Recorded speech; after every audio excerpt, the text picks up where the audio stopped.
tapi peduli tentang bagaimana sepak bola ini akan terus berkembang ke arah yang lebih baik. Jadi saya harap akan muncul orang-orang yang luar biasa, akan muncul orang-orang yang bisa membangun sepak bola ini jadi lebih baik. Assalamualaikum warahmatullahi taala wabarakatuh. Selamat siang Sobat RMI Palik.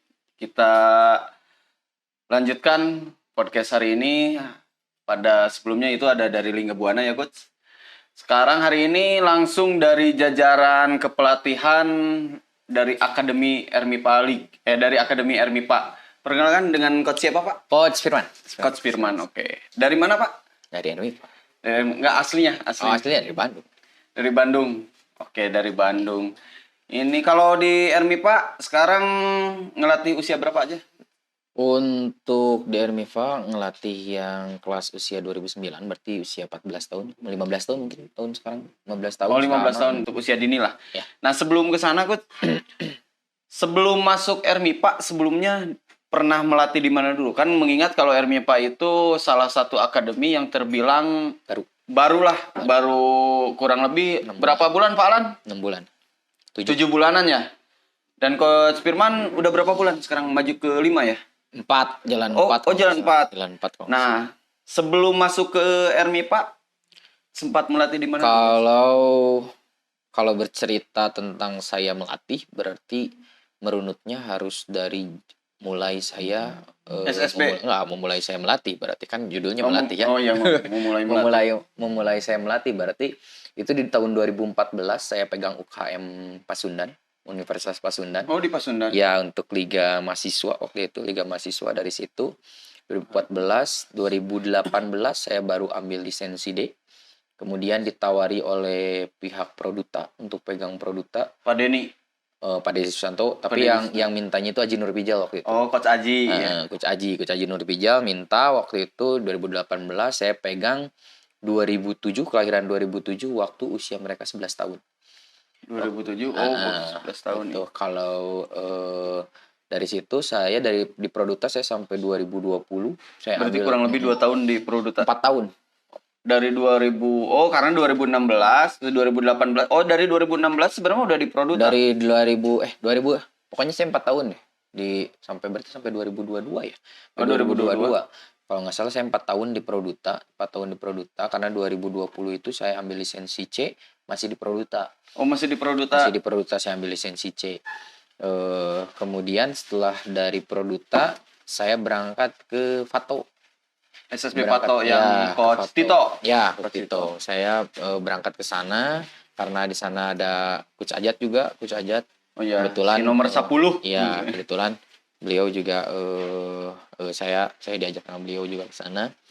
Kemudian di sana kurang lebih berapa tahun ya? 3 tahun kalau nggak salah, 3 tahun di sana sebelum di Fato itu. Pokoknya sebelum itu tuh berarti di Produta juga jalan. Di Fato juga. Oh enggak. Sudah meninggalkan Produta itu, sudah keluar dari Produta. Bahkan sebelum masuk ke Pato, saya sempat pegang Suratin Angkasa di tahun 2021. Angkasa itu yang stadionnya di Angkasa Sulaiman, ya. Yang di London itu kan, yang pas belokan itu. Itu. Di situ saya sempat pegang suratinnya aja, pegang suratin untuk Askab. Kemudian dari situ baru ke Fato. Di Fato cukup lama lah, di Fato 3 tahun kalau nggak salah, 3 tahun sebelum ke RMIFA. Nah, di RMIFA pun sama, saya di sana ngelihat karena ada Coach Ajat. Karena connection dengan Coach Ajat itu ya. Kemudian ada instruktur saya waktu di lisensi C, ada Pak Densam. Ada Pak Densam di situ. Jadi tertarik untuk membantu mereka karena mereka ingin membangun akademi yang baik, akademi yang bisa memiliki progres bagus gitu ke depannya untuk pembangunan sepak bola di Indonesia gitu. Jadi saya tertarik lah sama semua visi misi yang dibangun sama RMIFA. Akhirnya saya bergerak untuk ke sini. Karena kan pada dasarnya ketika beberapa pelatih memilih akademi kan pasti yang mereka lihat tuh, kenapa saya tanyakan hal tersebut pada akhirnya memilih RMIFA. Yang pertama karena baru gitu Coach. Ya. Apalagi baru dengan bukan skema sih, istilahnya mengambil namanya itu akademi, bukan lagi sekolah sepak bola kan. itu untuk orang awam sebenarnya itu adalah satu keputusan yang beresiko. Ya. Karena kan pasti antara tolak ukurnya tuh bisa berkembang atau tidak. Ya. Istilahnya kan pasti tolak ukur dipublish pun SSB yang lama aja susah. Ya. Ini dengan tadi yang coach jelaskan dengan komposisi dari 2014 kurang lebih 9 sampai 10 tahun istilahnya mah di dunia kepelatihan pada akhirnya memilih tim yang benar-benar baru. Berarti kan 3 bulan baru berdiri, coach baru masuk. Itu kan salah satu tujuan apapun itu istilahnya adalah salah satu pilihannya. Berarti sebelum di 2014 itu untuk kejuaraan Litma. Untuk di Semajab. Oh, di Semajab dulu. Dulu mah belum ada Liga Mahasiswa atau udah ada itu? Di Semajab. Dulu tuh disebutnya di Semajab Liga Mahasiswa Jawa Barat kalau nggak salah. Jawa Barat. Semajab. Kan kalau sekarang udah jadi 5 ya, Liga udah Mahasiswa. Jadi untuk nasional kan, untuk full nasional. Karena saya tertarik sebetulnya tertarik dan tidak tertariknya menjadi pelatih itu diawali di sana gitu. Tapi awal mulanya basic berarti sepak bola juga, Coach? Main bola. Nah, sebelum ke pelatih nih, dulu sepak bolanya di mana? Waktu main bola di Uni. Angkatannya Dado kalau sekarang yang Deddy Kusnandar. Angkatannya Deddy Kusnandar, kemudian angkatannya Rizky Bagja, Raka Satria. Banyaklah beberapa nama pemain. Cuma yang muncul sampai sekarang bertahan itu ada di Dado. Ada di Dado.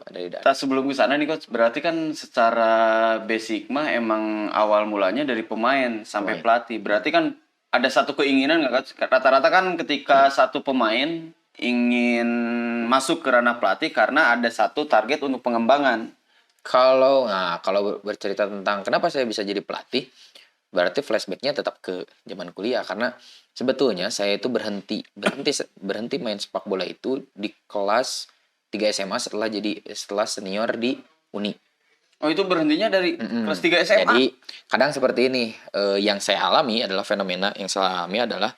kita itu selalu mendapatkan persimpangan untuk kita anak muda ya di saat itu.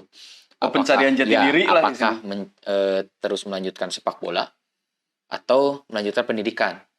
Nah, yang saya ambil adalah melanjutkan pendidikan. Itu. Saya ngambil pendidikan, saya kuliah saya juga jauh sama sekali jauh dengan sepak bola. Kuliah di mana? Kuliah di Universitas Pasundan. Saya cuma Pasundan kan nggak ada basic. Nggak ada. Saya bahkan ambil komunikasi. Ambil ilmu komunikasi, ambil hubungan humas. Jadi hubungan masyarakat. Public relation. Saya ambil itu, jadi jauh sekali sama apa? Dunia olahraga apalagi sepak bola. Cuma karena darah saya itu kental sama sepak bola. Awal mula kembalinya mungkin karena satu itu. Kemudian saya ikut UKM di Unpas. Sampai lulus pun saya masih UKM di Unpas. Sampai akhirnya ada sebetulnya yang ditawarin jadi pelatih itu teman saya, Kang. Teman saya, jadi pihak rektorat itu minta, kamu latihin dong junior-junior kamu untuk Liga Mahasiswa. Kayak gitu. Ke temen itu? Ya, bukan Liga Mahasiswa, asalnya Liga Antar Visip dulu. Antar Visip. Antar Visip, kamu ngelatih? Wah, saya nggak bisa, kata temen. Yang bisa mungkin Firman, katanya. Dia dorong saya. Nah, itu langsung diambil atau? Langsung diambil. Langsung, karena sebenarnya dari segi basic meskipun tidak ada lisen, karena pengalaman kalau di SSB kan udah ditempa ya. Iya, pengalaman PG, aja, pengalaman. Program. Gambaran melatih lah. Gambaran saya pernah dilatih seperti apa, saya terapkan ke teman-teman adik kelas saya gitu. Di situ. Sini, ternyata melatih itu seru gitu. Ikut antar visip, kemudian kita sempat ikut antar visip di UI nasional ya, di ini visip se-Indonesia itu. Di sana kita sempat di sana, ternyata menarik, kata saya itu. Ternyata dunia pelatih itu menarik, ditambah saya itu hobi sekali dengan baca kan, jadi apa yang saya pengen pelajari itu selalu saya baca gitu istilahnya mah. Tapi ini kok berarti perbandingan ketika kan ada nih rata-rata yang punya pengalaman. Ada perbedaan nggak ketika mengambil lisensi? Kan kadang-kadang sih ada. Itu apa sih? Jadi benarkah istilahnya kan ada juga yang apalagi di daerah si pelatih itu tekudu lisan lah, ada orangnya boga ilmu pengalaman. Perbandingannya itu baik atau tidak? Baik. Jadi bukan hanya tentang legalitas.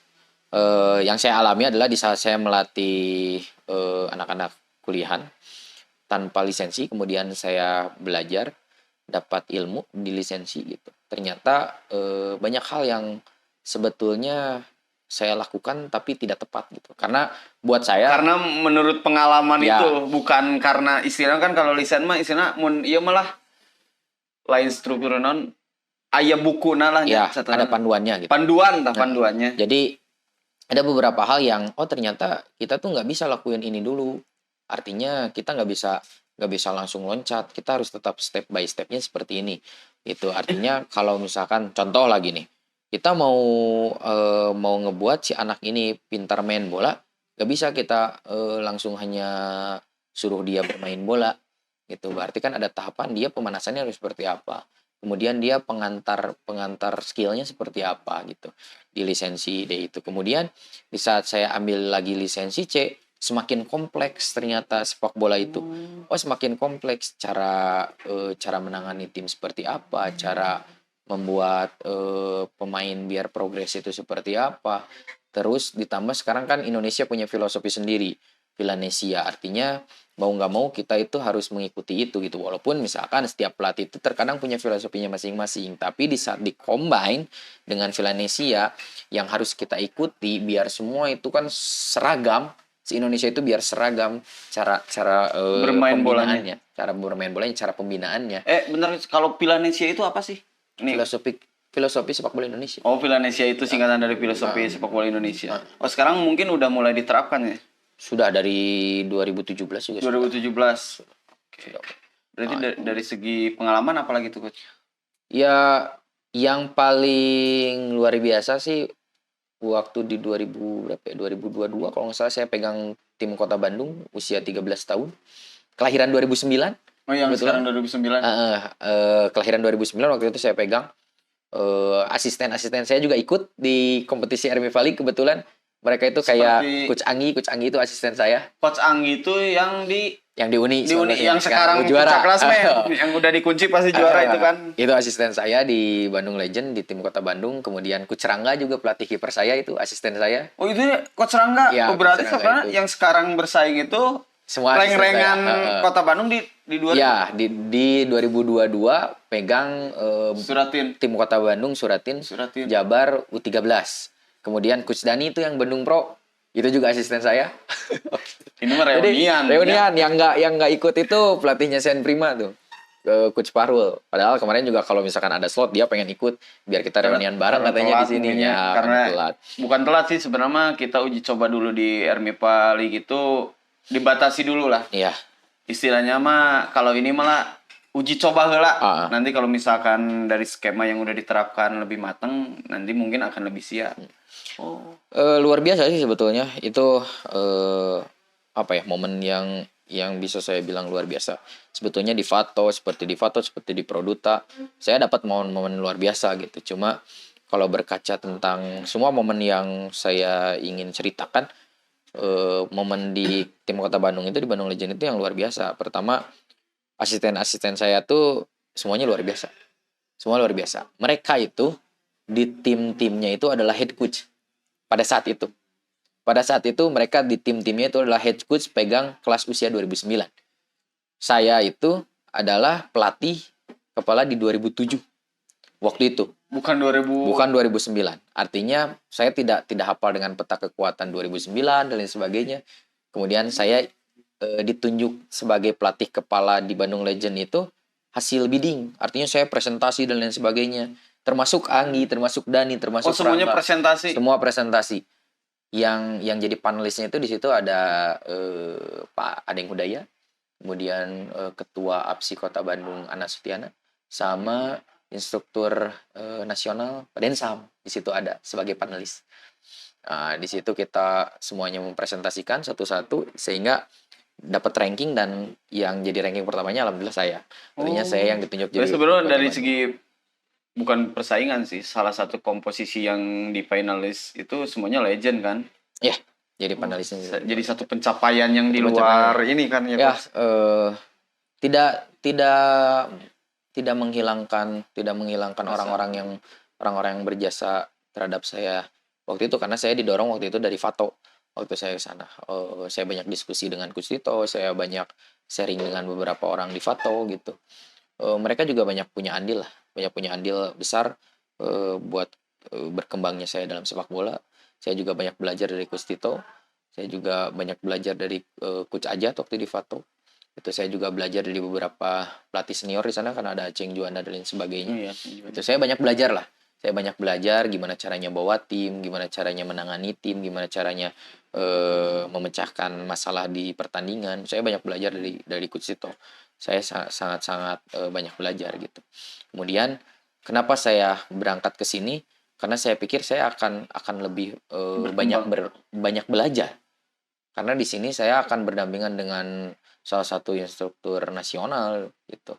Mungkin saya akan banyak belajar di sini. Kemudian ada Kang Ajat juga gitu di sini. Mungkin saya juga bakal banyak belajar. Itu sih pandangan saya kenapa saya ada di Ermifa. Lebih memilih Ermifa itu? Iya, memilih Ermifa karena mungkin saya butuh belajar, karena buat saya pribadi di saat saya terus belajar, saya merasa ilmu itu ternyata semakin lama semakin banyak yang harus saya pahami gitu. Saya nggak bisa mentok di situ aja gitu. Artinya saya pengen terus belajar. Itu sih yang saya kejar. Makanya saya juga punya target pengen terus ambil legalitas legalitas makin atas. Berarti ya kenapa istilahnya mah bukan pada akhirnya, pada dasarnya terus mencari, terus belajar, karena pada tujuan selanjutnya menaikkan level legalitas itu, mungkin lisensi itu. Itu salah satu tujuannya, itu juga jelas gitu. Karena kalau buat saya, kalau saya tidak punya tujuan, buat apa saya melatih gitu. Berarti tujuan saya adalah bukan hanya saya pengen selalu pengen ada di top level, tapi saya juga pengen melihat nih, mengembangkan atau membina untuk perkembangan sepak bola di Indonesia itu seperti apa gitu. Karena saya dari dulu punya konsep, bahkan saya sempat berjalan, konsep saya sempat berjalan. Saya punya sebuah konsep yang saya namakan sepak bola untuk negeri, yang dimana saya pengen saya berangkat ke daerah-daerah terpencil, daerah-daerah pelosok, yang dimana di sana itu tidak terjangkau sama sekali dengan asosiasi kota. Asosiasi kota ataupun ASKAB gitu. Ataupun pokoknya asosiasi yang ada di sana gitu. Tapi karena kan padahal pada dasarnya kok yang saya lihat itu ya, kenapa pada tahun 2012 ya Evan Dimas tuh? Ya. Pada tahun 2012 ada banyak stigma lah, bukan stigma, jadi pandangan orang tuh pelosok, belusukan, karena menurut saya orang-orang yang potensi alam itu lebih mahal. Ya. Tapi karena jangkauannya itu mungkin ya. Itu udah berjalan belum? Itu sepak bola untuk negeri. Saya berkaca dari situ gitu, berkaca dari apa yang dilakukan sama Indra Sapri gitu. Indra Sapri tidak hanya melihat potensi dari beberapa sekolah sepak bola, tidak melihat dari potensi beberapa akademi, tapi dia juga berpikir tentang ada orang-orang yang tidak terjamah, mereka yang punya kualitas, ya rata-rata orang-orang daerah. Orang-orang daerah yang mereka yang sudah emang bakat alamnya tertempa oleh potensi alam di sana gitu. Dan saya pengen memulai itu sebetulnya, mungkin kedepannya di saat saya punya waktu luang, saya punya potensi ke sana, saya akan lakukan itu gitu. Mudah-mudahan itu terrealisasi ya. Amin. Ada kebutuhan khusus nggak sih untuk itu? Misalkan untuk support atau support bukan agenda sih, istilahnya tujuan program tersebut. Banyak sih, banyak hal yang harus disiapkan kalau untuk itu, karena kan tidak kecil ya, dalam artian mungkin sepele gitu, terdengar sepele, cuma kan di saat kita mengeksekusinya benar, misalkan kita harus berjalan ke sana, bahkan saya pengen apa yang saya lakukan itu didokumentasikan gitu, mulai dari jadi pengenalannya. Seperti istilahnya mah bikin salah satu dokumenter ya. Jadi bukan hanya mencari sebuah bibit, tapi saya juga pengen memperlihatkan bahwa ini alam di Indonesia itu seperti ini gitu. Alam di Indonesia ternyata ada yang seperti ini di alam Indonesia, yang bahkan orang belum tentu bisa nyampe ke sana. Dan di dalam sana ada potensi besar sepak bola besar. Kalau di ini mah mungkin di mana sih Pak? yang ini tuh yang bukan kampung sih, bukan kota sepak bola apa? Yang Alpintua Salamon itu? Iya, yang di Maluku. Yang di Maluku tuh. Iya, kalau misalkan kan itu jarang tersentuh. Tolehu. Terusnya kan Tolehu. secara dari Liga 2 tidak ada ya. Liga 3 aja tidak ada. Tapi kenapa nama-nama besar itu? Mungkin dari segi aksesnya itu lebih ke ini kan. Karena ya yang saya pikir seperti itu. Banyak potensi yang Tolehu, tidak terjamah oleh atau tidak teradar oleh asosiasi, sehingga kita pelaku sepak bola yang harus mulai sadar bagaimana sepak bola ini bisa berkembang, Indonesia ini bisa bangkit.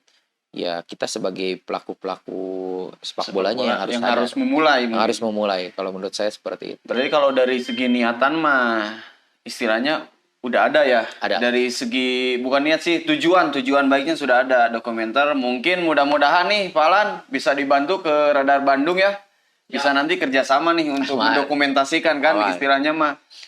Kalau menurut apa itu Pak Budi malah istilahnya mah masalah sumber dana mah kubabarengan mah bisa diteangan. Mudah-mudahan kan pasti istilahnya mah anggaran apa itu kegiatan sama dengan anggaran bisa dipecahkan dengan tujuan yang baik ya. Jadi bisa mulai menarik juga nih dari segi apa itu tuh profil dari Coach Firman ternyata panjang juga awal mulanya. Coach juga yang baru saya ketahui ternyata jebolan Uni terhenti karena sekolah lebih memilih pendidikan. Terus sekarang jadi pelatih tapi tidak tahu kan kuliahnya masuk ilmu komunikasi. Itu sangat berseberangan dengan sepak bola gitu kan. Tapi pada akhirnya kembali lagi. Tapi sedikit cerita kan. Kalau misalkan ada beberapa orang ya kayak Kang Asep bilang pasti berseberangan. Kalau buat saya tidak. Kenapa tuh? Kenapa? Karena sepak bola itu butuh komunikasi. Gitu. Di saat kita tidak bisa menyampaikan sesuatu hal dengan baik kepada pemain, tidak akan teraplikasikan dengan baik. Karena saya pernah di skripsi saya itu bercerita tentang sepak bola. Skripsi? Jadi saya membahas mengenai komunikasi nonverbal. Komunikasi verbal dan nonverbal terhadap pemain dalam sepak bola gitu. Jadi ada hal-hal yang verbal dan nonverbal yang bisa membangkitkan mentalitas komunikasi di lapangan gitu. Salah satunya kayak kita hanya mengelus pemain. Itu kan itu juga sudah nonverbal yang bisa membangkitkan semangat mereka. Oh iya betul. Itu juga bentuk komunikasi gitu. Artinya kalau buat saya mungkin kenapa garis tangannya kembali lagi ke sepak bola, mungkin saya harus mengaplikasikan apa yang saya punya dalam komunikasi gitu terhadap sepak bola ditunjang. Mungkin ya karena salah satu perkembangan berarti tepat untuk perkembangan usia dini dari segi meskipun istilahnya pasti orang berpandangan ilmu komunikasi ngelatih tapi kan lamun EPOK ngalatih mah ya jalur akhirnya udah fisik. Iya ilmu komunikasi ngalatih ternyata jauh di luar sana secara pemikiran dari Coach Firman yang mesti sentuhan karena kan gini Coach udah publish ya keluhan masyarakat Indonesia lah perkembangan usia dini harus kayak gimana harus dimulai dari mana istilahnya kan yang itu yang tadi kadang-kadang kan si pelatih itu melupakan secara kekompakannya mentalitinya kadang di Indonesia juga kan itu ya di Indonesia juga fenomenanya seperti ini. Pelatih yang bagus itu selalu yang mantan pemain. Fenomenanya selalu seperti itu. Tapi Jose Mourinho kan bukan. Nah, kita balik lagi. Iya kan, Jose Mourinho aja bukan. Seorang Jose Mourinho itu seorang interpreter. Artinya dia seorang penerjemah. Kemudian seorang pelatih Bayern Munchen tuh. Dia juga bukan dari pemain bola. Kemudian seperti pelatih Liverpool seperti Jurgen Klopp juga dia bukan pemain yang top level gitu, bukan pemain top level tapi kemudian dia tahu bagaimana caranya memanage sebuah tim, bagaimana memanage sebuah karena itu yang tadi komunikasinya ya. Jadi yang terpenting adalah yang terpenting adalah buat saya adalah gimana caranya kita itu selalu ingin belajar gitu. Kita punya skill, mau misalkan saya lulusan manajemen. Di saat kita mau belajar tentang apa yang ingin kita capai tentang sepak bola, yang ingin kita pelajari tentang sepak bola, dan kita punya keinginan untuk memperbaiki hal-hal yang tidak baik di sepak bola menjadi baik gitu. Saya pikir dari unsur apapun bisa gitu. Artinya yang penting adalah saya mau bermain walaupun di saat pemain sepak bola atau pemain profesional dulunya pemain profesional kemudian melatih, dia punya kelebihan. Dia tahu situasi bertanding seperti apa, dia punya pengalaman yang bisa dicurahkan. Mereka punya kelebihan itu. Jadi sebetulnya pemain profesional itu mereka punya satu step lebih cepat saja gitu di saat melatih. Kalau pendapat saya ya, mungkin pendapat orang lain berbeda gitu. Karena ada beberapa orang yang berpikir nu alus mah pasti nu mantan pemain ngalatih mah gitu. Tapi saya waktu di tim Kota Bandung sampai ditanya seperti ini. Man, sama ketua umum kalau nggak salah,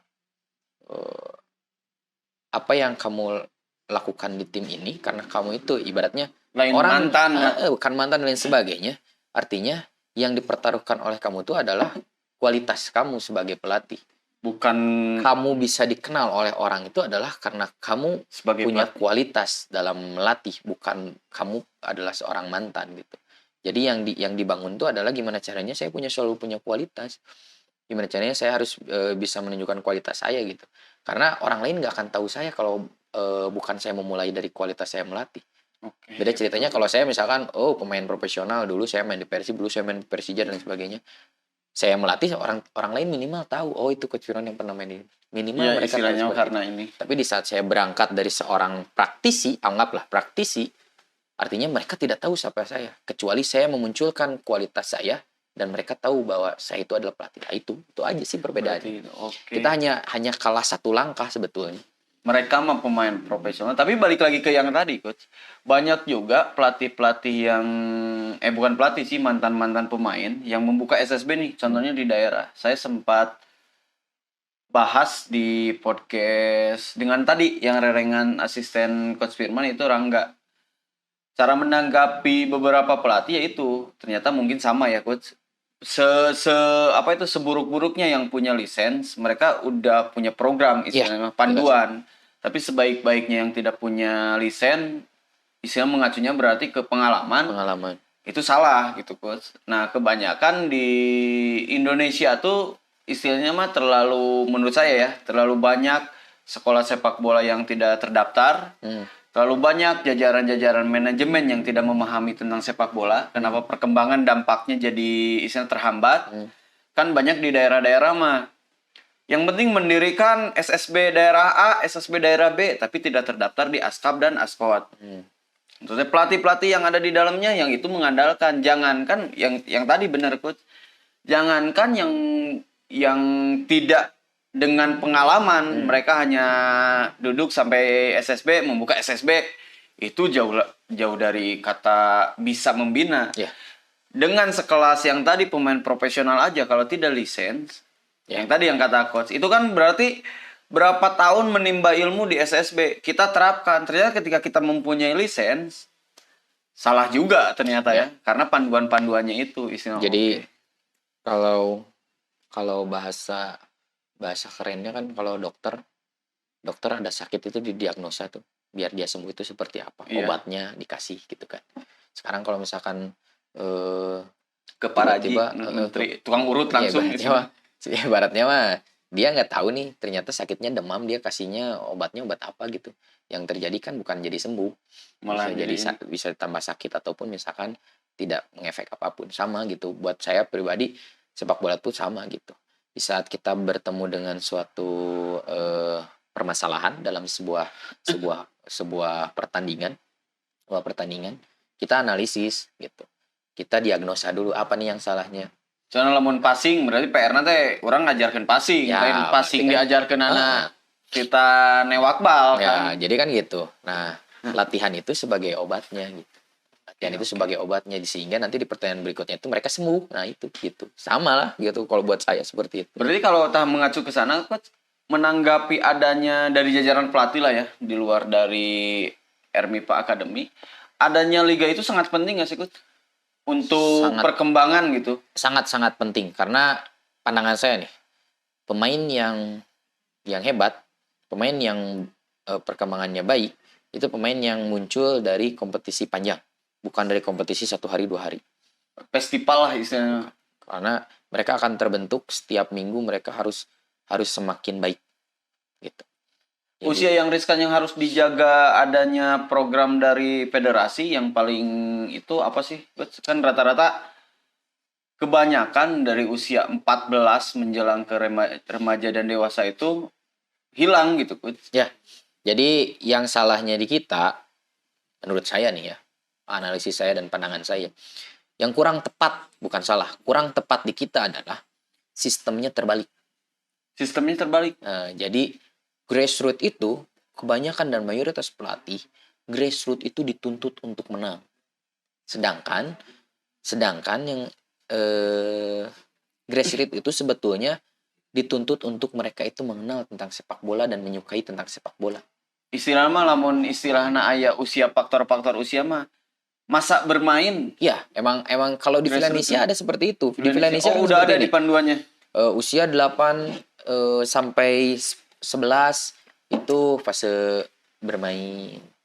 Usia 12 sampai dengan 15 kalau nggak salah itu fase permainan, fase pengembangan. Kemudian usia 17 ke atas itu mereka sudah mulai fase tentang mengenal sepak bola lebih dalam gitu. Artinya ada fase-fase yang harus mereka pahami gitu sebetulnya. Nah di Indonesia itu terbalik. Jadi anak-anak kecil yang grassroots itu dipaksa mereka untuk menang, untuk juara. Malah kan sekarang yang kekurangan itu yang saya lihat ketika sudah bukan masuk sih di beberapa event lah ya. Ngurus beberapa event, apalagi yang kekurangan itu youth malahan. Yang event-event tuh. Grassroots hampir di daerah-daerah pasti tuh ada. Muncul. Tapi kenapa perkembangan youth tidak ada? Karena tidak pertama gini, karena kompetisinya yang tidak ada. Bukan, sebenarnya kan kalau siswanya yang selalu ketika kita ngobrol dengan beberapa coach, karena iya tidak ada wadah. Kalau kan apalagi itu kan tingkat pencarian jati diri lah ya istilahnya dari usia 14 sampai remaja dan dewasa tuh. Kalau cuma latihan itu dampaknya buruk juga ya. Yang terjadi adalah ya saya bilang tadi, mereka ada kejenuhan karena dulu di zaman mereka grassroots sudah dipaksa untuk latihan setiap hari, dipaksa untuk selalu juara, sehingga di saat naik ke area youth mereka sudah habis keinginan mereka lebih baik pengen main karena waktu kecil mereka waktu mereka bermainnya hilang. Sebenarnya kalau dipaksa latihan gitu. Jadi di kita itu terbalik. Jadi saya bilang tadi pendapat saya adalah pandangan saya adalah di kita itu terbalik. Di grassroots itu terlalu ditekankan tentang juara. Sehingga di saat mereka transisi ke arah dewasa, ke arah youth, mereka itu sudah jenuh. Karena jenuh tentang kita mau isinya mah kalau contohnya lah kayak di senior aja. Udah juara 3 kali, kita mau ngejar apa lagi?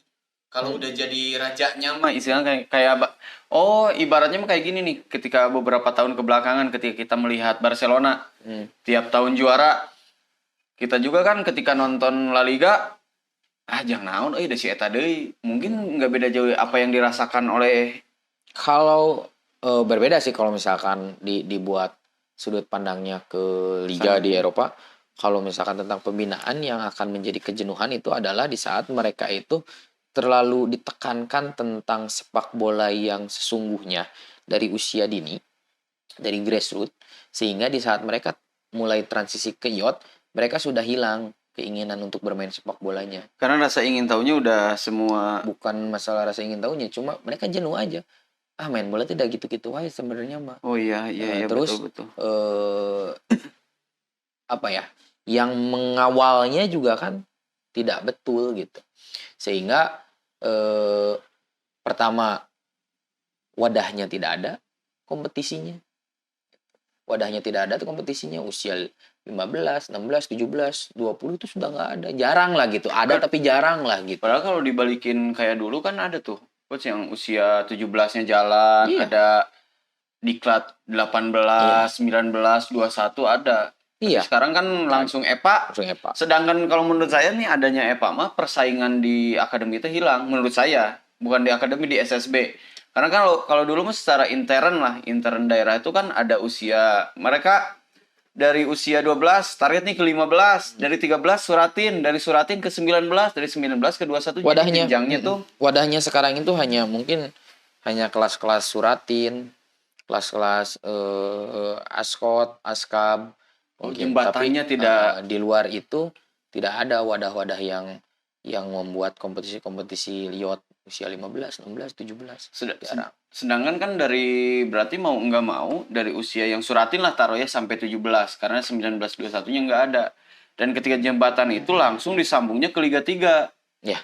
Sedangkan menurut saya Liga 3 tidak kompetitif, coach. Itu sama nggak sih apa yang dirasakan sama coach? Ya itu sama sih kalau misalkan menurut pandangan saya adalah gimana caranya kita ngebangun sebuah pemain yang punya kualitas dan berkompetitif gitu. Ya kualitas liganya juga harus dibangun dengan baik gitu. Soalnya Liga 3 didengar-dengar di mana-mana sekarang hampir tiap daerah gelut tuh gelut. Ya itu. Terus tuh yang bikin kagetnya yang namanya liga itu kan sekarang Liga 3 itu kayak festival, coach.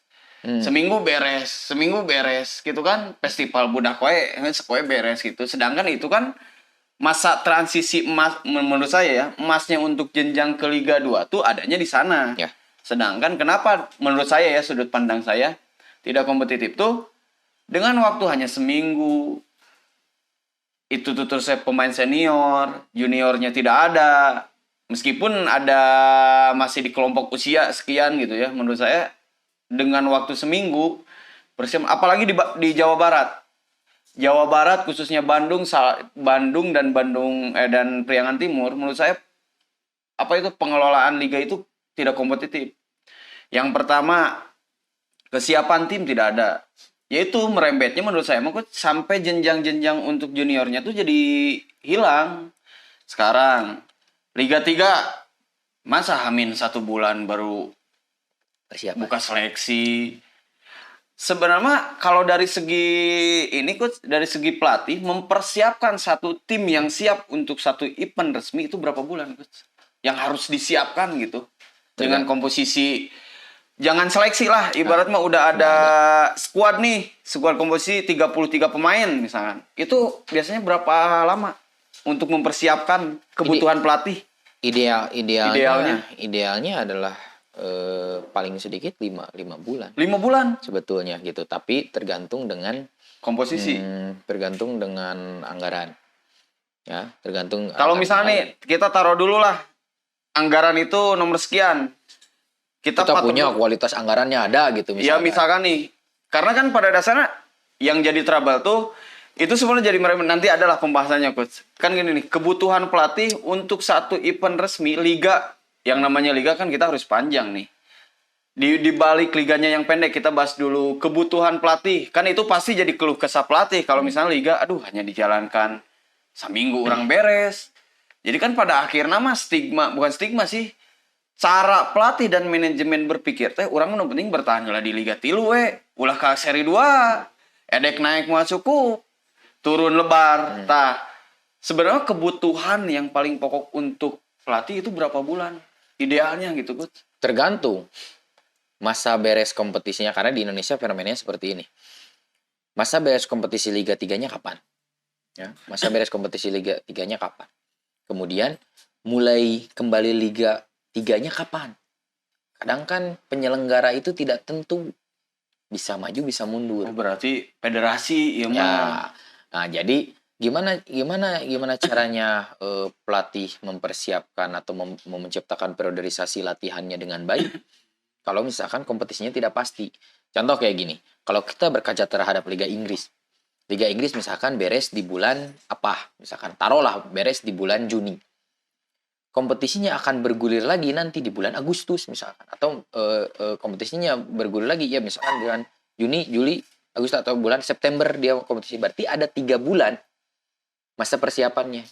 Ya, pelatih menyiapkan masa 3 bulan itu. Gimana caranya di dalam setelah end season kita sudah mempersiapkan pre-season, kita udah mempersiapkan semua agenda persiapan masuk ke masa kompetisi itu udah di pre-season.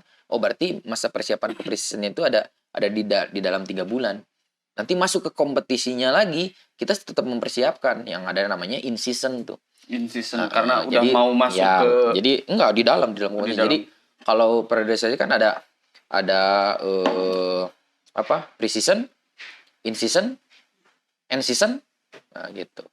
Kemudian diulang lagi seperti itu. Artinya kita melihat dulu kompetisi yang nanti akan kita temui lagi di bulan apa gitu. Baru kita bisa berkaca tentang berapa bulan nih kompetisinya. Kalau misalkan Liga 3 menurut Coach Firman nih, Liga 3 kalau disamakan seperti kan karena gini Coach, si Liga Nasional itu menunggu kualifikasi di bawahnya, regional-regional. Kalau diginiin jalan-jalan yang bagus nggak Coach? Di luar mungkin kalau harapan buat saya pribadi mah diadakan lagi usia 19, 21. Entar jenjangnya akan ke mana mah nggak tahu kan. Karena menurut saya sepak bola itu sabar dan momentum gitu kan. Proses, nikmati dulu prosesnya, nanti akan ada momentum. Menurut saya gitu. Nah di balik momentum itu kan nggak tahu di usia berapa. Contohnya kayak Frank Lampard, beliau baru yang saya baca gitu, baru turun tuh di usia yang terbilang cukup tua. Bukan usianya gitu, tapi usia sekarang istilahnya sampai ke timnas gitu ya. Karena kan tidak tahu momentumnya si pemain itu di mana gitu. Yeah. Terus tuh kalau diginiin bagus nggak sih Coach? Semoga bisanya ya federasi. Gimana kalau misal putaran nasional itu Liga 3 itu udah ada istilah malah degradasi. Jadi degradasinya itu misalkan nih satu nasional itu satu provinsi taruhlah kayak apa ini teh Liga 2 dibagi 4 zona misalkannya. Tapi itu udah pasti masuk nih di nasional. Kan sekarang mah tidak. Menurut saya Liga 3 tuh udah yang nunggu nasional cuma sekian. Bergulirnya nunggu dulu regional. Padahal kan lamun secara dipakai kualifikasi dulu nih. Kayak sekarang kan Indonesia masuk ke Asia, kualifikasi dari bawahnya berapa kali tuh. Yeah. Tapi yang dari Asia mah udah siap. Itu bagus nggak sih? Kompetitif nggak sih, Coach? Ya sebetulnya emang seharusnya bagus seperti itu. Karena mungkin pandangan mereka para penyelenggara ya inginnya seperti itu gitu. Mungkin apa yang tidak tercapainya yang kita nggak tahu gitu. Kenapa tidak tercapai? Kenapa sih tidak bisa poin-poinnya atau outputnya nggak bisa nyampe gitu. Ya kita nggak tahu gitu ya. Ada masalah apa di federasi daerah, federasi provinsi itu seperti apa gitu. Itu kan mereka sendiri yang tahu. Kita sebagai tim pelatih, sebagai orang-orang stakeholder sepak bola hanya bisa mendorong gimana caranya pemain-pemain kita berkualitas gitu aja sih sebetulnya. Tapi itu tidak akan pernah terjadi kalau tidak ada wadah kan. Kalau kompetisinya tidak baik. Tidak kompetitif kan. Iya menurut saya ternyata dari benar harus dibenahi. Entah jadi kita tuh menjadi punya 2 stigma. Harus dari atas kah? Harus dari grassroots gitu kan. Jadi PR, tapi semuanya itu jadi berkesinambungan Coach. Ya. Kalau kompetisi Liga 1-nya kompetitif, Liga 2-nya kompetitif, Liga 3-nya soalnya jadi ada menurut saya ya, pemutus perkembangan sepak bola Indonesia itu ada di Liga 3 sampai Suratin U17 yang terputus untuk perkembangannya. Karena kenapa? Dari 17 kebanyakan si pemain selesai. Ya. Dari Liga 3 ke Liga 2 tidak mampu bersaing. Ya. Karena kenapa? Yaitu kompetisinya tidak kompetitif. Yang tadi mungkin yang saya tanggap dari pembahasan ini yang kata Coach. Perlu liga yang istilahnya secara untuk evaluasi gitu kan. Karena kan di sana ada waktu untuk evaluasi, pembelajaran, peningkatan ini. Kalau cuman seminggu 2 minggu berjalannya liga tetap tidak ada evaluasi. Menurut saya karena berarti kan perbandingannya 11 bulan mereka terhenti, sebulan dipakai. Itu kan jelas. Kalau mau kan 6 bulan lah istilahnya. Ya, jadi kalau pandangan saya sebetulnya di kita itu terlalu banyak klubnya. Apalagi Jawa Barat seri 2. Terlalu banyak klub sehingga baguslah banyak klub. Tapi mereka tidak menjadi kompetitif. Lebih baik klubnya itu diringkas tapi menjadi kompetitif. Kalau seri 2 dihilangkan untuk Liga 3 diganti dengan U18 itu bagus nggak sih Coach? Ya kalau misalkan untuk pembinaan usia muda itu lebih bermanfaat, kenapa tidak gitu? Mending istilahnya kan opennya ada nih di Liga 2 dan Liga 1 lah ya. Berarti Liga 3 turunin U21. Seri 2 U19. Sebenarnya kan regulasinya juga sudah seperti itu.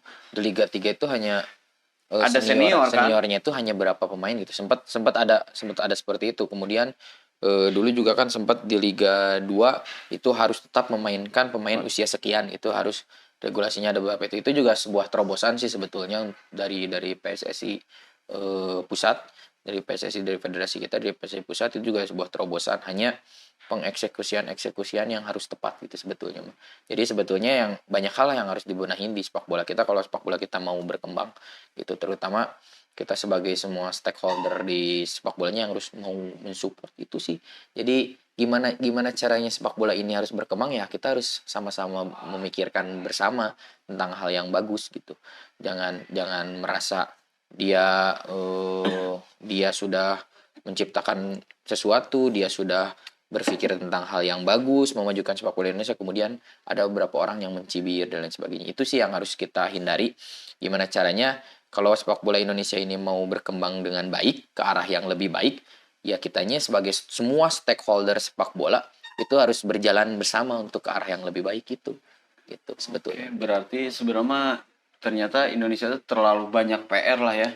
Banyak sekali. Untuk perkembangan, apalagi ternyata ketika diketahui yaitu di grassroots dan youth, yang tadi grassroots terlalu puas di usia dininya sampai menginjak ke youth, taruhlah istilahnya secara bahasa kasarnya mah si pemain teh jenuh lahnya dek merik naon deui gitu, sedangkan pada akhirnya mah karir yang harusnya yang mereka kejar itu profesionalnya bukan di grassroots atau youth kan gitu. saya malah penekanan ke anak didik seperti ini. Bukan tentang kamu bermain di kompetisi suratin, bukan tentang kamu bisa bermain di kompetisi Ascot, suratin Jabar, suratin nasional, main di Elite Pro dan lain sebagainya. Itu hanya persinggahan. Kalau kalian bisa nyampe ke situ, silahkan. Tapi target dan tujuan kalian yang paling utama adalah kapan, di usia berapa kalian tanda tangan kontrak profesional itu. Target. Itu sebenarnya kalau buat berpikir ke sana, buat saya pribadi mungkin butuh ratusan orang seperti Coach Firman, karena menurut saya itu tuh adanya bukan dari pola pikir yang secara terlewat ya, istilahnya mah si anak kurang udah kieu. Itu mah ada peranan dari pihak manajemen dan pelatih yang harus mengedukasi kan gitu kan. Istilah sudut pandang mereka itu kan mencari. Berarti PR-nya yaitu moga semua pelatih itu bisa memberikan edukasi kayak Coach Firman. Istilahnya mah emang benar gitu. Kan mereka habis modal, taruhlah modal ya, operasional itu di pembinaan gitu kan. Kalau cuman sampai kebanyakan kan, apalagi di Bandung, Coach. Yang kagetnya lagi di Bandung, Coach, Liga 3 Seri 2 pemain-pemainnya itu dengan mungkin dari sebagian pemain itu adalah komposisinya emang dulunya pemain bola gitu kan. Tapi kebanyakan pemain komunitas yang secara basicnya tidak ada di main bola itu bisa masuk dalam skuad. Ya, itu yang. Nah, ketika saya ngobrol dengan beberapa manajemen pelatih yang ada di Liga 3 khususnya Seri 2, ya kita mau kayak gimana? Operasional tidak ada. Ya orang kan mau melibatkan pihak ketiga gimana kalau eventnya hanya 1 minggu kan? Yeah. Ibaratnya kalau festival, kita mau mencari sponsor sih buat operasional. Si SSB berpikir atuh, istilah nama kan secara orang subsidi silangna naon feedback ke orang kalau eventnya hanya itu. Yang kaget itu berarti ternyata yang kalau federasi itu kan gini kok, ketika saya mendengar ternyata daftar Liga 3 Seri 2 tuh mudah. Ya, mudah. Dengan bayar nominal sekian. Punya nominal sekian, itu tuh seharusnya ada rules nggak sih baiknya? Jadi jangan ya, kan kalau PSSI Ascot Bandung mah 36. Ya udah 36. Itu kan jadi lebih kompetitif persaingannya antara degradasi naik itu kan lebih berkembang. Yang dengan hanya 36 saja juga masih banyak yang tidak bisa memunculkan pembinaan dengan baik gitu, apalagi dengan ratusan gitu. Artinya ya jelas yang saya tadi bilang, saya tidak ingin berpikir tentang itu bagus dan tidak, cuma saya ingin memberikan pandangan bahwa apa yang harus diciptakan adalah gimana caranya kompetisi itu kompetitif gitu. Ya salah satunya dengan coba kalau misalkan kita bisa buat pengerucutan sehingga jelas gitu yang berkompetisinya, jelas gitu wadahnya gitu, jelas gitu nanti pemainnya, dan pemainnya juga bukan pemain yang sembarangan tapi pembinaan mereka yang mereka bina, sehingga terjadilah gitu sebuah kompetisi yang kompetitif. Sekarang kalau setiap klub, ratusan klub di Jawa Barat yang ikut seri 2, ikut seri 1, itu klubnya bukan SSB-nya ya. Klub yang punya yang banyak lah ratusan, tapi mereka tidak punya pembinaan di dalamnya, ya percuma gitu. Itu kalau mereka cuma pengen tampil doang, mereka cuma pengen isi doang, karena kan regulasinya seperti ini. Kalau tidak ikut 2 kali berturut-turut dicoret dari keanggotaan Asprop. Setahu saya seperti itu. Artinya mereka mau nggak mau harus cari pemain untuk yang minimal ikut kompetisi lah gitu. Nah, itu kan yang salah itu. Ya kan kalau Liga 2 mah Liga 2, Liga 3 seri 2 mah kan nggak ada degradasi. Iya, mereka kalah. Yang penting daripada dicoret dari Asprop. Terus saya harus, kalau saya mau ikut lagi saya harus daftar lagi, bayar lagi. Nah, jadi mindset itunya yang harus dibuang gitu. Kalau buat saya mindset seperti itunya yang harus dibuang. Kalau sekiranya kalian tidak sanggup untuk mengurus sepak bola, untuk memajukan sepak bola, mending nggak usah gitu. Karena menurut saya itu kebanyakan sebenarnya kan pemersatu bangsa itu adanya di sepak bola menurut saya, karena dari semua elemen jika terlibat itu semuanya damai di sepak bola itu. Tapi jika dalam satu wadah yang besar itu dilibatkan oknum-oknum, seperti halnya sama lah kayak istilah melibatkan beberapa orang yang hanya berkepentingan khusus, itu malah hilang. Contohnya kayak Liga 3. Itu kan rata-rata orang mendaftarkan ke Liga 3 sekarang dengan mudah, benar-benar mudah, dengan yaitu yang tadi coach. Sekian nominal punya sekian, apalagi dengan orang ada. Zaman istilahnya mereka punya tujuan khusus lah. Istilahnya memanfaatkan wadahnya yang besar untuk mereka naik gitu kan. Setelah naik, hilang.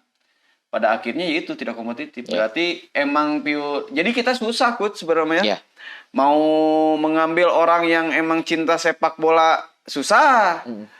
Orang yang tidak suka sepak bola, salah satunya mungkin 1001 itu salah satunya Coach Firman. Istilah yang bukan keluar dari profesional, tapi karena kecintaannya dengan sepak bola itu mengembangkan. Tapi kan kebanyakan mayoritasnya hanya mementingkan kepentingan pribadi ya. Berarti sebenarnya PR-nya itu, sepak bola Indonesia tuh dari usia dini ini teh harus dibenahi sebenarnya. Berarti menanggapi dari sekarang, kalau program PSSI itu dalam setahun kalender kerjanya cukup nggak sih Coach untuk banyak sih kalau SSB? Kalau kalender PSSI pusat mah kan hanya Suratin. Oh, hanya Suratin yang kemarin Suratin Elite Pro udah. Setahu saya ya Suratin Elite Pro, nggak tahu kalau Askot ya Askap ya itu mah agendanya kota. Kalau untuk agenda pusat itu Suratin Elite Pro untuk kelas usia ya. Tapi kan kalau menurut mengikuti ke Elite Pro itu kan kuotanya terbatas. Sedangkan ke bawah-bawahnya Askap yang mempunyai anggota lebih banyak, susah akses mungkin. Ya makanya saya bilang kita butuh wadah. Kita butuh wadah kompetisi yang kompetitif, wadah kompetisi yang baik, agar semua pemain itu mendapatkan tempat dan wadah gitu, berkompetisi tapi dengan baik sehingga nantinya akan muncul. Artinya kan sekarang orang-orang yang tidak makanya regulasi sekarang kan yang sudah bermain di Elite Pro tidak boleh bermain di Suratin. Artinya biar membatasi orang-orang yang sudah berkompetisi di Elite Pro kompetitif nih, akan ada muncul beberapa pemain yang muncul. Di Suratin pun, Suratin nasional akan ada beberapa yang muncul gitu. Artinya nanti timnas itu bisa melihat dari 2 kompetisi ini.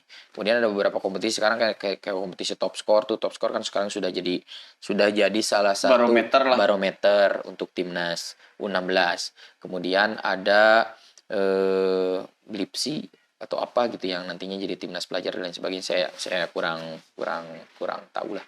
Cuma ada beberapa barometer sekarang, bukan hanya tentang Suratin, Elite Pro, kemudian ada top score, ada 2 atau 3 lagi lah gitu barometernya untuk kompetisi kelas usia. Sebenarnya kalau dari kelas usianya semakin banyak dan kompetitif itu semakin membantu ya, Coach? Sebetulnya akan semakin membantu harusnya, tapi dengan regulasi yang bagus. Contohnya regulasi yang diimpikan secara garis besarnya itu untuk perkembangan sepak bola itu apa sih, Coach? Contohnya misalkan kadang-kadang kan ada beberapa keluhan, wah si event misalkan contohnya di liga ini kompetisinya kurang ini karena kurang ini, yang lebih untuk menjaga perkembangannya gitu. Kalau berbicara tentang perkembangan atau membicara tentang menjaga kualitas pemain, ya jelas kualitas kompetisinya yang harus dijaga itu pertama ini. Cara penerapan sistem kompetisinya seperti apa? Artinya ya kalau buat saya yang menarik dan yang bagus untuk sebuah perkembangan sepak bola bukan hanya tentang pemainnya, bukan hanya tentang timnya, tapi terhadap pelatihnya juga. Itu kompetisi yang akan dibuat secara liga. Karena pertama, pemain dituntut untuk semakin baik dari pertandingan ke pertandingan. Yang kedua, ada bahan evaluasi untuk pelatih. Gimana caranya pelatih memperbaiki yang tadi bilang, mengobati lah gitu. Memperbaiki si tim ini agar pertandingan berikutnya lebih baik, membinanya seperti itu. Kemudian manajemen memanajerialnya dengan baik gitu. Jadi manajemen belajar manajerialnya setiap minggu seperti apa, pelatih belajar untuk memperbaiki timnya sambil dia belajar seperti apa, pemain memperbaiki dirinya biar dari pertandingan ke pertandingan semakin baik seperti apa gitu. Hanya itu kalau saya pribadi untuk kelas yacht. Gitu. Bukan untuk ini ya. Bukan untuk kelas grassroots. Kalaupun iya untuk kelas grassroots ada untuk kompetisi liga, tapi tidak ditekankan untuk juara. Karena biarkan mereka mengenal dulu tentang sepak bola, biarkan mereka itu mencintai dulu sepak bola. Karena yang baik dan yang bagus, yang baik dan yang tepat adalah di saat anak-anak itu mencintai sepak bola, dia menyukai sepak bola, mau dia disuruh latihan seperti apapun, dia akan melakukan itu gitu. Dia tidak akan mengeluh. Berarti sebenarnya itu penerapan bisa diaplikasikan karena kenyamanan dengan pelatih juga kan ya? Ya, bisa. Peranan pelatih emang Peranan semua stakeholder yang ada, orang tua dan lain sebagainya. Kadang kan sekarang seperti ini, ada beberapa orang tua yang terlalu ikut campur, ada beberapa orang tua yang sebetulnya dia tidak paham, terlalu nuntut, dia tidak paham perkembangan anaknya. Misalkan dia nggak pernah datang ke latihan budak nate misalkan, terus budaknya turnamen nih, terus anaknya turnamen, terus dia nonton, terus anaknya nggak dimainin, terus dia nanya, budak kurang tuh latihan wae. Tapi kan nggak tahu cara si dia kan nggak tahu perkembangan anak di latihan seperti apa, kemudian progres anak di latihan seperti apa untuk grassroots ya. Nah, kebanyakan grassroots itu seperti itu. Yang pernah saya lihat dan alami oleh teman saya itu adalah di saat anaknya tidak main, dia dipanggil, dia dimarahin, pelatih dimarahin oleh orang tua. Saya sempat waktu zaman awal saya melatih itu saya pernah lihat seperti itu. Kata saya, kok ada yang seperti ini gitu. Nah, ini hal-hal yang harus dibenahi itu yang seperti ini gitu. Itu sebetulnya. Berarti sebenarnya kalau dibahas secara lebih dalam bukan hanya peranan pelatih, peranan wadahnya, peranan orang tua itu seharusnya lebih penting. Padahal juga. Kan kebanyakan bapak-bapak dan ibu-ibu yang selalu berkomentar Indonesia butut, Indonesia ini, padahal kan mereka juga yang menerapkan hal tersebut gitu, yang selalu menuntut kan. Iya gitu. Jadi semua berkesinambungan lah. Sebenarnya kalau dibalikin lagi, bongan sahati keleutikna dituntut atau gitu. Padahal kan lamun mengikuti program yang diaplikasikan pelatih, jauh anu kitu merenannya istilahnya contohnya. Karena saya gini coach, beberapa kali saya melihat ketika coach Firman melatih di RMIPA lah ya, karena saya baru ketemu itu di RMIPA kan beberapa kali. Saya sampai kaget coach. Kenapa hal yang pertama kali saya tanyakan perbedaannya yang berlisens dan tidak? Karena di sana coach. Karena menurut saya cara mengedukasi coach. Karena ketika saya dulu sama, coach. Ketika saya dulu main bola tidak sampai ke hal yang saya inginkan gitu. Contohnya misalkan saya tuh lebih nyaman kalau pelatih itu mengarahkan ketika saya salah, bukan langsung. Nah salah push up kan kebanyakan gitu. Tapi kan kalau coach Firman mah yang saya lihat ya dari komposisi RMIPA lah, ketika si anak passing, sampai saya pernah di satu sesi itu kalau nggak salah tuh pagi, latihan pagi ya Bud, yang mengenai head up, bobot, kan hal dulu mah saya tidak dapat, yang ya ilmu itu tidak dapat ya dari pelatih saya gitu. Ketika melihat yang diaplikasikan Coach Firman, head up aja itu berapa lama ya? Istilah yang saya lihat gitu, head up, scanning ball, body shape, itu kan sampai saya punya ini, cir, iya lisensi naon, pelatih tes. Itu saya gitu pertama kali lihat Coach Firman, karena dari beberapa pelatih yang punya lisensi saja, cara mengaplikasikan itu tuh tidak ada gitu. Kebanyakan kan, yang penting hadirlah anak-anak pasang konsoknya jogging kan, kebanyakan gitu ya, SSBT. Padahal kan peranan penting seharusnya semuanya kayak Coach Firman. Apalagi kan sampai istilahnya scanning ball, body shape, head up, sampai passing aja, bobot. Kan kalau orang yang tidak dijelaskan kayak itu menurut saya, passing, passing. Gitu kan. Tapi kan ternyata ketika saya masuk ke ranah passing yang dijelaskan sama Coach Firman, bobot, kudu diberi bobot sekian persen, ternyata lebih dalam. Tekanan. Berarti tekanannya kan, tekanan si bolanya itu harus, istilahnya mau ngata naga anak-anak ya, yang passing pendek, passing panjang, angkat setengah, long ball, itu teh kan aya bobot nanya, tekanan anak. Itu sampai ini. Pantesan kenapa yang tadi ini, awal-awal kenapa ditanya lisensi apa gitu kan. Ternyata emang peranan lisensi itu penting ya. Tapi banyak orang yang sebetulnya mereka tahu tentang cara itu tuh. Itu semua. Cara dibaca sih. Cuma mereka tidak tahu cara memberikan dan mengaplikasikan terhadap anak-anaknya gitu. Artinya kapan kalian harus lakukan scanning, kapan bobotnya seperti apa, bobot passingnya seperti apa, akurasi passingnya seperti apa gitu. Penekanan kalau misalkan jarak pendek kan nggak mungkin kamu sekeras mungkin teman kamu jaraknya pendek. Masing cucuk gitu. Nah, jadi kan pemberian penempatan seperti itunya gitu. Kemudian head up itu kapan gitu. Kemudian body shape yang tepat itu di mana gitu. Nah, itu kan jadi ukuran. Terkadang saya juga masih banyak belajar lah, masih banyak kurang tepatnya, masih banyak yang harus saya pelajari lah gitu. Itu nggak baik gitu, nggak bagus. Cuma saya selalu belajar, selalu menyampaikan apa yang harus saya sampaikan. Kemudian di saat saya punya sebuah kekurangan, orang lain ada koreksian, saya selalu menerima, karena prinsip saya seperti ini. Di saat saya merasa saya selalu penuh ilmu, saya nggak akan pernah bisa nerima ilmu baru. Artinya mau nggak mau saya harus selalu mengosongkan ilmu saya gitu. Artinya rasa ingin tahunya itu mau saya sebanyak apapun ilmunya, ya udah kesampingkan aja di saat saya ketemu orang. Toh mau dari ibaratnya saya ketemu sama lagi nonton bola, terus ketemunya misalkan sama tukang gorengan. Dari tukang gorengan juga mungkin akan ada ilmu gitu. Lebih tahu istilah keluhan-keluhan, kemarin timnas tuluy diserang. Misalkan kayak gitu kan. Jadi orang bener Coach, bener. Jadi istilahnya mencek tukang gorengan teh Indonesia goreng main teh babalawaran wae kan orang teh. Cir kumaha carana main di handap teh. Yang membedakan kita dengan mereka yang awam, yang harus kita tahu adalah kita tidak bisa sudut pandang kita harus berbeda dengan mereka yang awal, karena kita ibaratnya lebih berpendidikan dalam sepak bola, kita mempunyai ilmu dalam sepak bola. Jadi jangan disaruakeun gitu. Jadi ibaratnya cek da ningali si Egi Maulana Fikri teh cek tukang gorengan ge alus. Nah, kalau buat kita sebagai pelatih melihatnya harus dari sisi yang lain. Bagusnya Egi itu seperti apa, harus terkupas gitu. Berarti gitu. Bener. Berarti kalau kesana mah nyambung seperti ini nih. Kayak iya benar. Berarti emang porsinya lebih memahami, lebih dalam ya. Ya harus seperti kayak Sintayong. Dia tuh dipanggil, dia di timnas pengalusna. Karena betul ya. Pandang dan kebutuhan pelatih itu lebih betul. Komposisinya betul. Jadi ada cibiran kalau berkaca ke timnas nih ya.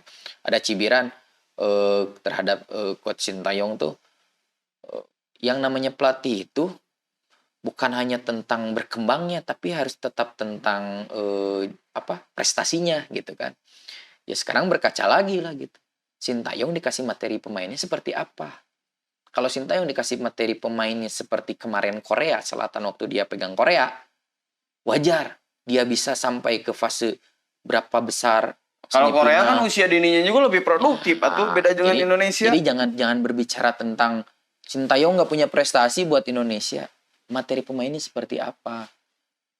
Tapi menurut Coach Firman sekarang melihat dari sudut pandang komposisi pelatih nih ya, terus Sintayong itu terbilang lumayan cukup lama kan bertahan di timnas. Kalau buat saya, emang beberapa pelatih timnas, kenapa mereka menangani timnas, berarti mereka punya kapasitas di situ. Ya, mau itu pelatih lokal ataupun pelatih dari luar gitu. Kemudian cuma saya yang lebih saya prefer lihat lebih baik itu ada di Luis Milla, kemudian di Sintayong. Luis Milla ya itu. Ya, karena perbedaan perkembangannya sangat signifikan terlihat waktu di Luis Milla, kemudian sekarang di Sintayong itu terlihatnya adalah setelah semuanya berjalan sesuai dengan apa yang diharapkan Sintayong. Artinya dia pertama kali datang dia pengen membenahi masalah kondisi fisik pemain, kemudian masalah passing aja kan dikomentari kan masalah passing. Artinya ngelihat sampai progres sekarang pun sudah sangat bagus gitu. Bahkan dia terbuka terhadap pemain-pemain keturunan, karena mau tidak mau itu juga sebagai... Itu positif nggak sih Coach? Kalau buat saya, kalau buat pandangan saya positif. Karena biar apa? Biar berkaca. Pemain-pemain yang berkompetisi di lokal, kemudian pemain-pemain pembinaan yang didatangkan dari luar, pembinaan dari usia dininya harus semakin digenjot. Kalau mereka tidak mau selalu tergeser oleh pemain-pemain yang dari keturunan, dari yang mereka bermain di kompetisi luar gitu. Karena jadi mau nggak mau kalau misalkan agar meminimalisir naturalisasi, ya, benahi dulu dari bawah di sininya gitu. Sebenarnya itu secara tidak langsung memacu. Berarti yang salah tuh orang-orang yang masyarakat kan. Karena kebanyakan naturalisasi. Karena menurut saya pada akhirnya gini, salah satu pencapaiannya ketika sama Sintayong itu beberapa hal ketika dipertandingkan itu beda gitu. Terus tuh mungkin kalau dibalikan, Sintayong aja kita pernah mencoba dengan skuad lokal tapi udah mampu. Iya. PR pisan gitu kan. Sedangkan yang namanya Sintayong, yang tadi Coach, yang dikasih waktu 5 bulan aja santang tuh. Komo iya nu sabulan dikumpulkan, bubarkan. Jadi yang tadi saya bilang, netizen, walaupun di sana mungkin netizen itu banyak bentuknya, bahkan ada expert yang berbicara tentang itu, tapi kita harus lihat dulu sudut pandangnya. Sudut pandangnya harus dilihat dulu. Sintayong punya program untuk timnas. Si expert ini yang berbicara tahu nggak programnya Sintayong untuk ngebangun timnas? Oh, iya. Kalau sekiranya dia tidak tahu, cukup berkomentar yang baik, cukup membangun, berkomentar mengkritik yang membangun, gitu. Karena dia nggak tahu program Sintayong itu apa, kecuali dia tahu program Sintayong dan menurut dia program Sintayong kurang tepat. Nah itu kan yang harus disinkronkan. Ada orang-orang yang seperti itu, misalkan contoh. Ada pelatih yang bilang nggak bisa latihan gym itu, gitu kan? Oh iya banyak pelatih. Nggak bisa latihan gym di masa kompetisi. Ya saya pernah diskusi sama Coach Densam masalah bisa tuh gym. Ya Coach Densam bilang kita nggak bisa ngejudge, itu nggak boleh. Di masa kompetisi ada gym. Lah kalau masa persiapannya, masa pre-seasonnya dia lakukan gymnya seminggu 3 kali, dia ngeproduksi strength-nya dari gym, berarti di saat dia masuk ke kompetisi ada gym 1 minggu sekali itu wajar karena untuk maintenance. Oh karena sebenarnya lihat dulu dari program yang diterapkan. Program awalnya dulu seperti apa? Kalau dari program awalnya mereka kebanyakan cara strength-nya di gym, berarti nanti maintenance-nya harus ada gym. Harus ada. Oh berarti karena keluar statement itu dari orang-orang yang tidak memahami. Ya sama aja dengan tadi saya bilang tukang gorengan. Kata tukang gorengan Egy Maulana Fikri bagus. Tapi untuk jajaran pelatih. Untuk pelatih. Halus di mana halus. Kan, bagusnya seperti nah lo bawa aku udah di passing. Ya, gitu. Ohnya ibaratnya kan mereka tidak memahami. Harus dilihat dulu seperti itu. Kalau misalkan kata tukang gorengan depan si Witan teh alus nanti dipainkan wae kita kaji dulu. Kalau untuk kita sebagai tim pelatih ya kita kaji. Kenapa Witan tidak bermain? Emang bagus Witan, tapi kenapa? Aspek apa yang ngebuat dia tidak bermain? Kan itu. Seperti itulah kalau timnas. Terus Kambuaya tekan alus misalkan main. Ya kita kaji dulu Kambuaya. Kalau untuk orang-orang awam pasti berpikirnya seperti itu. Tapi untuk kita sebagai expert harus lebih berpikir lebih contohnya baik. kalau di Persib mah pernah kemarin-kemarin, wah main tuh si Dado we tuh loh. Ternyata jajaran pelatih mah punya maksud dan tujuan. Iya. Gitu. Kenapa Dado? Aspeknya apa aja? Emang mereka supporter tahu kenapa Dado yang dimainkan? Emang mereka tahu misalkan di latihan Dado lebih progres Dado lebih bagus dibanding pemain yang lain misalkan di area gelandang? Kan nggak tahu. Yang tahu itu semua jajaran pelatih. Itu. Oke, berarti sebenarnya mengkerucut ke grassroots juga sama ya. Secara perkembangan itu rasa ingin puas, satu pencapaian harus yang paling baik itu kan keluarnya dari orang tua gitu kan. Sedangkan mereka tidak mendukung sepenuhnya sampai kan pada akhirnya mah si anak teh tepi teu latihan teh. Cik latihan teh manehna serius teu. Apalagi kan PR seorang pelatih mah coach. Sekarang berapa siswa yang di ini coach? Di RMIPA 2009 tuh 42. 42. 42 untuk kompetisi RMP paling itu 42. 42. Kalau selama latihan kurang Latihan lebih tuh itu kan? kadang kalau lagi fullnya bisa sampai 42. Kalau nggak full ada yang nggak hadir paling banyak 30-an. Itu coach asistennya siapa? Kadang kalau untuk sekarang di kompetisi kadang biru sama Pak Juju, kalau nggak sama Coach Yudi saya pegang yang merah. Kalau nggak dibantu sama Coach Ajat kadang. Coach Ajat. Kalau misal melatih nih di luar agenda liga itu sendiri. Kalau kemarin suka dibantuin sama Coach Ajat. Kalau Coach Ajat lagi nggak pegang yang senior. Kadang sebaliknya kalau misalkan saya nggak pegang 2009, saya bantuin Coach Ajat pegang yang senior. Karena itu dari beberapa yang saya lihat, yang saya bukan pantau sih, dari awal mula tidak ada, sekarang sampai banyak.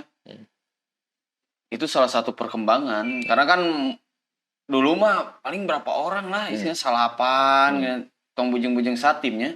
Sekarang banyak, berarti mereka merasa punya rumah baru. Ya, tuh mudah-mudahan RWF-nya terus progres, kemudian pemainnya juga terus berkembang dan progres, itu yang saya harapin. Terus tuh itu cara ini sudut pandang coach kan RMIPA kalau nggak salah latihannya tiap hari ya coach?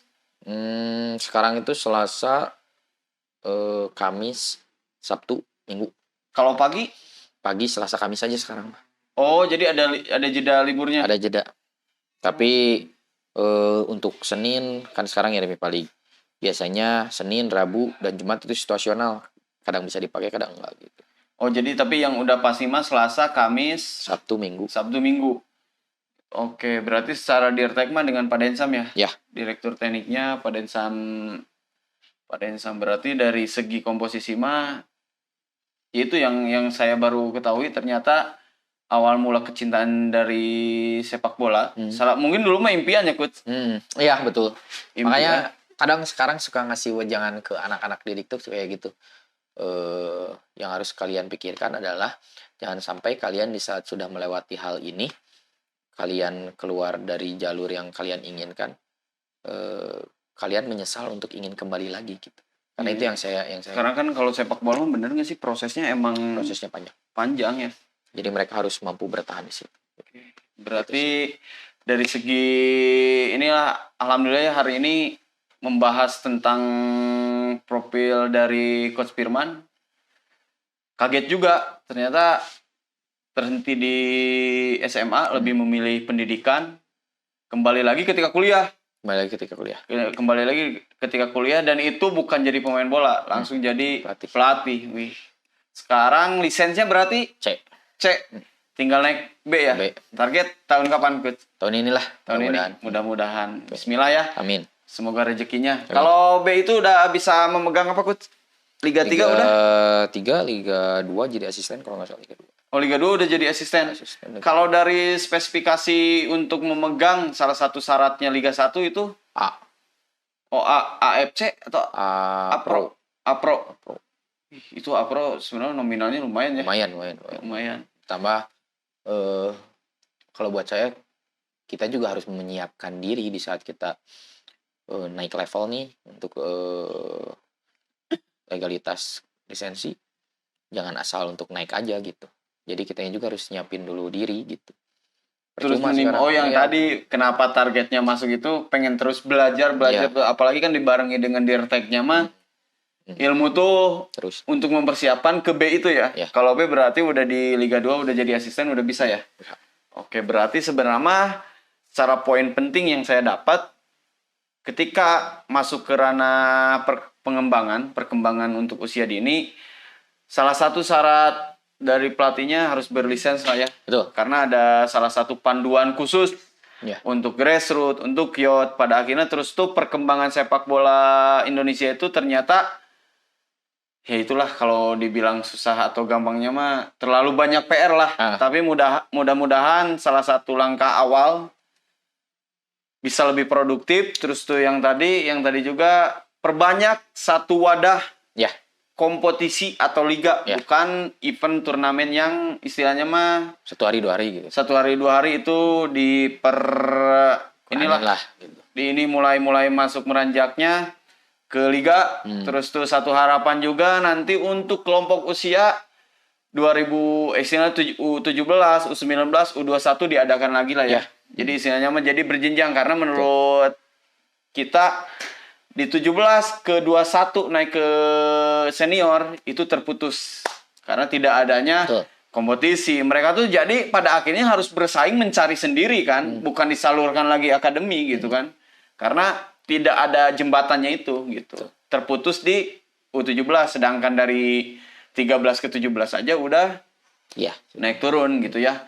Nih Coach, untuk closing statement, satu harapan dan satu impian untuk sepak bola Indonesia dan untuk personal apa Coach?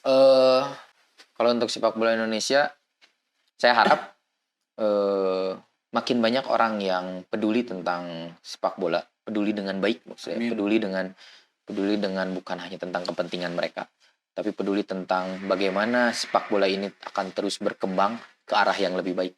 Jadi saya harap akan muncul orang-orang yang luar biasa, akan muncul orang-orang yang bisa membangun sepak bola ini jadi lebih baik, gitu aja. Mudah-mudahan tercapai. Amin. Dan mudah-mudahan banyak orang yang lebih peduli, yang lebih benar-benar mementingkan perkembangan usia dini ya. Amin. Usia dini, youth, dan jenjang ke profesionalnya lebih ada wadahnya ya. Amin. Mungkin cukup sekian. Wabillahi taufiq wal hidayah. Wassalamualaikum warahmatullahi wabarakatuh. Waalaikumsalam.